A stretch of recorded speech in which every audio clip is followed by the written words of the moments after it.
August 31 எங்களோட wedding day. So என்னோடய ஹஸ்பண்ட்க்கு ஏதாச்சும் ஸ்பெஷலாக பண்ணலாம் அப்படின்னு சொல்லிட்டு நான் கேக் பண்ணலான்னு நினச்சேன். கேக் பண்ணி ரொம்ப வருஷம் ஆகுதுங்க. கிட்டத்தட்ட ஒரு 4 வருஷத்துக்கு மேலே ஆகுது. சரி திரும்ப பண்ணலாம் அப்படின்னு சொல்லிட்டு கடையில் போயிட்டு நான் கேக் மிக்ஸ் வாங்கிட்டு வந்துட்டேன். ஏன்னா எனக்கு அந்த ப்ரொப்போர்ஷன் வந்து கரெக்டாக வந்தால் தான் நல்லா கேக் வரும் அப்படின்றதுனால வீட்டில் நம்மளாம் ட்ரை பண்ண வேணாம். ஃபஸ்ட் டைம் வந்து கேக் மிக்ஸ் வாங்கி செய்யலாம் அப்படின்னு சொல்லிட்டு நான் யோசித்தேன்.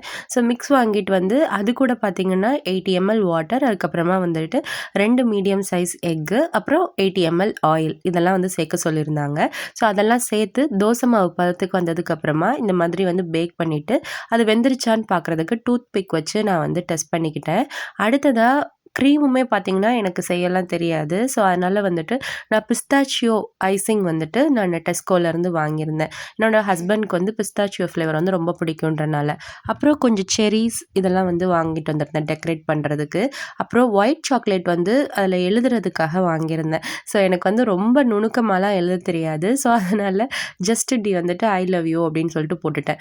ஸோ இதாங்க என்னோடய கேக்கோட ஃபைனல் அவுட்புட். நல்லா இல்லைன்னு கன்ஃபார்மாக எனக்கு தெரியும். பட் இருந்தாலும் வந்து என்னோடய எஃபர்ட்டை வந்து என்னோடய ஹஸ்பண்ட்க்கு வந்துட்டு டெடிகேட் பண்ணணும்னு தோணுச்சு. கேக்கோட டேஸ்ட் பற்றி சொல்லணும் அப்படின்னா நாங்கள் டேஸ்ட் பண்ணோம். அந்த கேக்கோட பேஸ் வந்துட்டு நல்லாவே வந்திருந்தது. பட் ஆனால் அதோட கிரெடிட்ஸ் வந்து கேக் மிக்ஸுக்கு தான் போகும்.